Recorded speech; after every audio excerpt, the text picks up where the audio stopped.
Hi everyone, welcome back to my channel. My name is Michelle.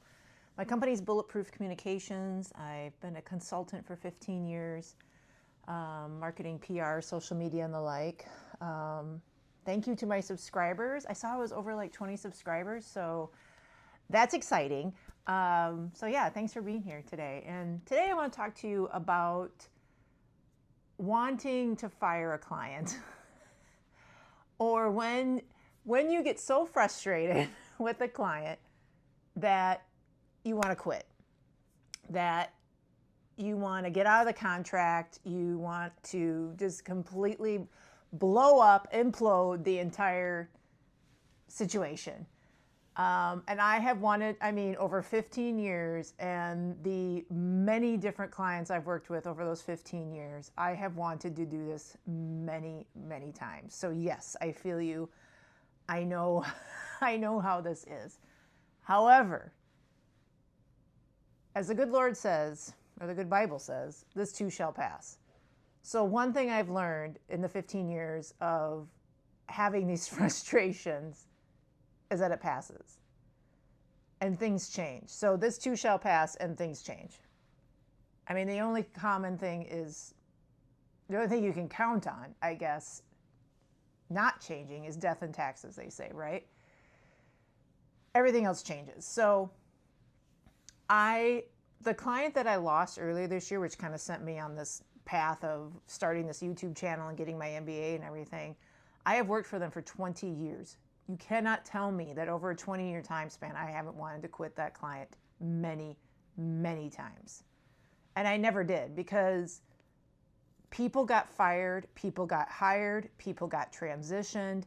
They used to have a PR team at that company of like one full-time director of communications out of New York, and then he had like two marketing coordinators or whatever under him, and then plus an agency plus me.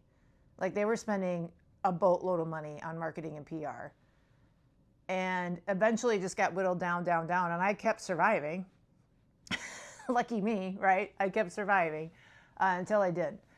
But the fact was that during that time, it was very frustrating. Like, it was a very frustrating client to work with, and I wanted to quit them 1,000 times. And I actually talked to a business coach. There's a business coach here in Minneapolis I actually talked to, and I got an email from her the other day, like a generic email to her company list. So she still exists, but I wouldn't recommend her. So I'm not going to like link to her or anything because I saw her right away in my journey of being a consultant, because I'm like, oh, I'm a consultant, I need a business coach. This might be a whole nother YouTube video, but so that was 15 years ago when I saw her. And at that time I was working for this client, and she told me then that I should quit them. She told me then I should let them go. And I worked for them for another 15 years. 15 years of monthly retainer from them, thousands and thousands of dollars I secured from them over the 15 years. And she wanted me to quit them back then. So never say die. Goonies say never say die. Because things change. And I know when you're in the moment, it is so frustrating. Like, you just want to throw shit against the wall. You just want to walk away. You're like, nothing can be better than me just walking away from this client. And you probably just need to take a break. And you probably need someone to talk to. Like, I have girlfriends I talk to, and we talk to one another. And you probably just need to give your girlfriend a call and just spout off to them, because they understand, they know, especially if your friend is also a consultant, like, they get it. And just get it off your chest and then live another day, because things change. And maybe, I don't know, things have always kind of changed for the better for me. Like, even losing that client eventually took 15 years. I worked for them full time, 8 years. And then I went to be a consultant. So I worked for them for over 20 years, 25 years. And so yeah, things change. But I also have another example of a client that it's actually a very small retainer. So when the client is a very small retainer, you're like, okay, this is not worth it. And I get that, because when when it isn't a lot of money coming in, and then you're like, oh my God, I got to take 30% off, or, taxes and savings and everything right away. And you're like, my take home pay for this client is nil. Yeah, then it becomes a different story. But yeah, I have a client who's my least paying client. I actually don't even offer the size of retainer to other clients, but I was a subcontractor under somebody else. She has since left, and they kept me on helping with social media. And it was a very frustrating client, not because of the director of marketing who we worked with, but because of the CEO. And so the CEO was just shenanigans, like ADD, like he would change his mind all the time. Like we would do stuff, I would create things, and then the director of marketing would show it to him, and the CEO would just like throw up over everything and then use AI on top of it. Cause I could tell, I'm like, you're using AI. Like I can tell this language that you're doing here. Like you're using AI to write everything as a CEO, which I don't think is good, but that's a whole nother story. And so it would just get very frustrating to have these meetings, and I would call the person I was under, kind of subcontracting with. I would call her and I would be like, what is going on? I can't deal with this. I can't take this. And she would be like, I know. I mean, she was very sympathetic. I know. It's crazy. It's crazy. But yeah, your check is in the mail. So yeah, you should expect that. At the end of the day, we're just, you just got to suck it out. Even if you work for, I call it the man, quote unquote, the man. Like sometimes you just got to suck it up and be like, okay, that money's coming in. This too shall pass. And it has. So that was last summer where I had a serious issue with this client. I still have that client. They're still paying me this ridiculous, very low number. However, the director of marketing now is looking for a job. So he has checked out. He does not care. If we talk, he essentially calls me and it's a therapy session. Like I just listen to him bitch about the CEO and we don't really do anything else. So now I'm getting paid a monthly retainer not to do a whole lot.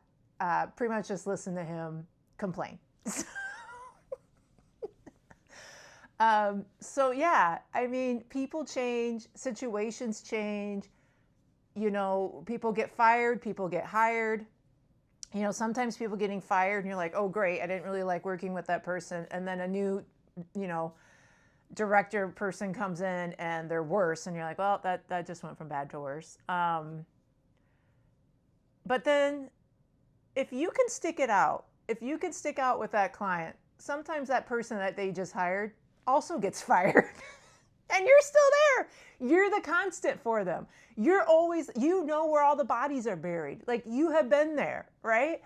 And that's happened to me a few times too. So just get along as you can get along, and keep taking that money and keep taking that paycheck, and don't leave the situation unless it's like just so dire, like they're abusive, or you're getting, you're doing more work that wasn't in the contract, which you should watch. I don't know if it's over here, my scope creep video, how to avoid scope creep.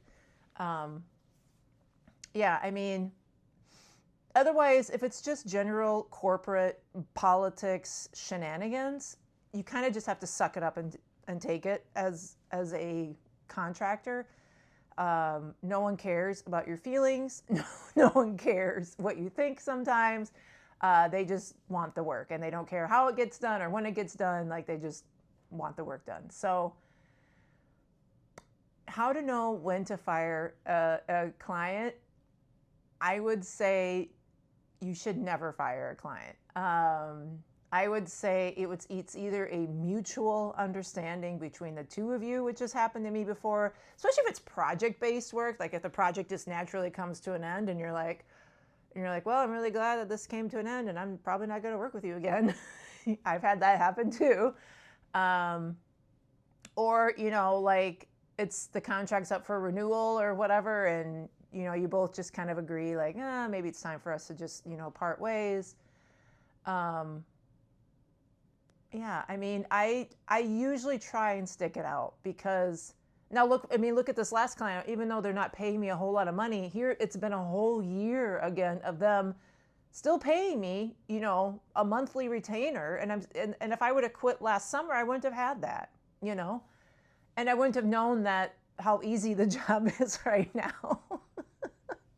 It's really ridiculous. So yeah, I would say don't fire a client unless it's absolutely necessary. Plus, you don't want to be, in breach of a contract if you have a contract. I mean, I don't have a contract with all my clients, and that's okay. I'm perfectly okay with that. But,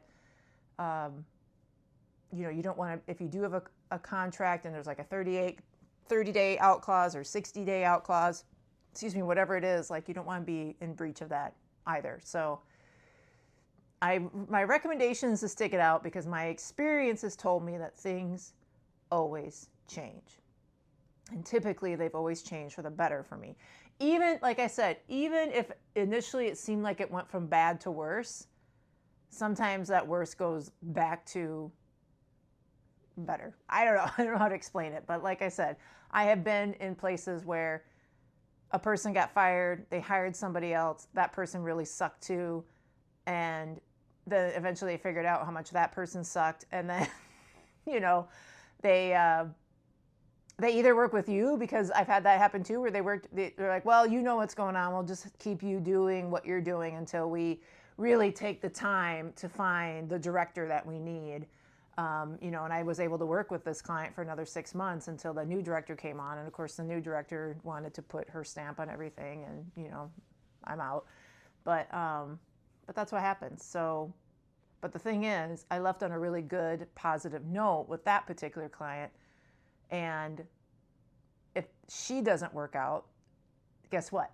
The VP is going to call me because I know everything. I know what's going on. I was there from the beginning, and, so if the VP ever leaves, then okay, probably screwed. But yeah, I don't think I would. I don't believe in firing clients. I mean, if you have to fire a client, that means you really didn't do a good job on the front end of doing your homework with the client and asking the right questions and making sure that the scope of work is very clear and distinct. Because that's usually, if you have to fire a client, it's usually because you're probably doing too much and getting paid too little. And then you probably went back to them and said, well, I need to be paid more. And they're like, well, I'm not going to pay more. And then you're like, okay, well, I'm not going to do the work anymore. So it's called the freedom to work. And that's where we're at. So I am curious if you, as a contractor, if you've ever had to fire a client or wanted to fire a client, or like me, maybe you've thrown stuff across the room because of a client, but you still stuck with them. I'm curious what kind of experiences you've had with that. Anyway, thanks for being here. Thanks for subscribing and liking and commenting. Appreciate you all. Bye.